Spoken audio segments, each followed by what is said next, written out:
Civils ఫలితాలకు సంబంధించి అఖిల భారత స్థాయిలో 101వ ర్యాంకు సాధించారు వి విద్యాసాగర్ నాయుడు. ఇంజనీరింగ్ చదివిన విద్యాసాగర్ రెండో ప్రయత్నంలోనే అత్యుత్తమ ర్యాంకు సాధించారు.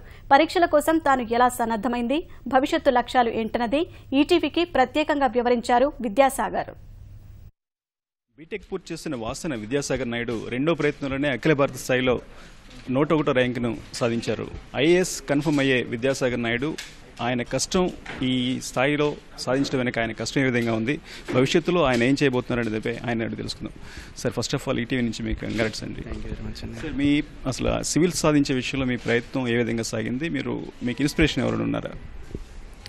సార్, నాది 2013 బీటెక్ గ్రాడ్యుయేట్ అండి. నేను బీటెక్ అయిపోయిన తర్వాతే సివిల్ సర్వీసెస్ ప్రిపరేషన్ అన్నది స్టార్ట్ చేశాను.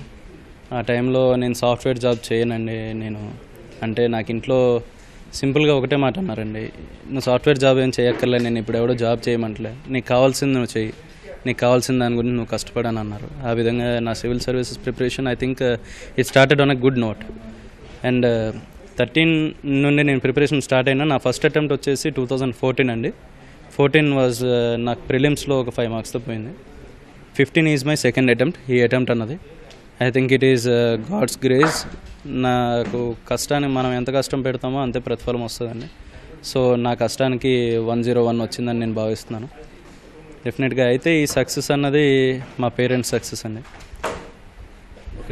మీరు ఎంచుకున్న ఆప్షన్స్ ఏంటి, మీ ప్రిపరేషన్ ఏ విధంగా సాగింది? అసలు నేను తీసుకున్న ఆప్షనల్ హిస్టరీ అండి. సీనియర్ సార్ గారికి చాలా థ్యాంక్స్. నా హిస్టరీ టీచర్ ఆయన, plus is also personally I admire him. సార్కి మీరు చూస్తూ ఉంటే చాలా థ్యాంక్స్ సార్.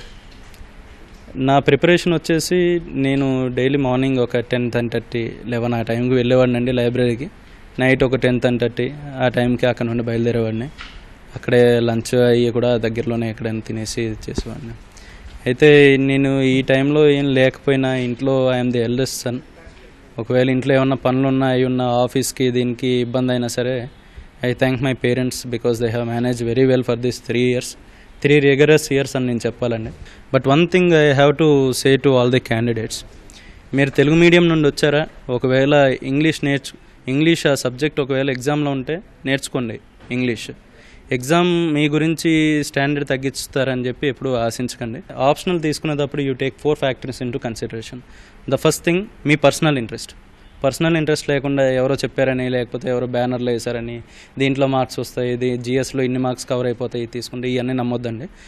సెకండ్ది వచ్చేసి మంచి టీచర్ లేకుండా మీకు ఈ వ్యాస్ట్ సబ్జెక్ట్ని ఒక పర్టికులర్ ఫార్మాట్లో పెట్టుకుని మీరు ఒక పద్ధతిగా చదవడానికి మీకు టీచర్ అనేది గైడెన్స్ అనేది దీంట్లో ఖచ్చితంగా అవసరం. బేసిక్గా మనకి ఇంటర్వ్యూ అనేది పర్సనాలిటీ టెస్ట్ అంటారండి. ఇంటర్వ్యూ అని కూడా అన్నారు దాన్ని. ఎందుకంటే మెయిన్స్లో నా సబ్జెక్ట్ ఎంత అన్నది మెయిన్స్లో టెస్ట్ చేశారు. సో ఇంటర్వ్యూలో they want to test my personality గురించి టెస్ట్ చేసేటప్పుడు ఒకళ్ళు మీకు చెప్పిన సలహాలను బట్టి don't go for alternative personality, be yourself. అక్కడికి వెళ్ళినప్పుడు ప్రశాంతంగా ఉండండి, లోపలికి వెళ్ళండి. దే ఆర్ ఎల్డర్లీ పర్సన్స్, బాగా ఎక్స్పీరియన్స్ ఉన్న వాళ్ళు మిమ్మల్ని అసెస్ చేయడానికి కూర్చున్నారు. Keep that in mind. ప్రశాంతంగా ఉండండి.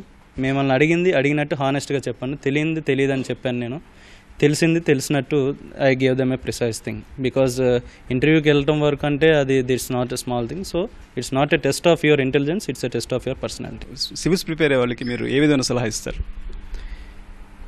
మీకు ఇది కావాలంటే దీంట్లో కూర్చోండి సార్. అనవసరంగా ఇంటి పక్కన వాళ్ళు ప్రిపేర్ అవుతున్నారనో లేకపోతే ఇంకొకరిని చూసో మాత్రం దీంట్లోకి దిగొద్దు.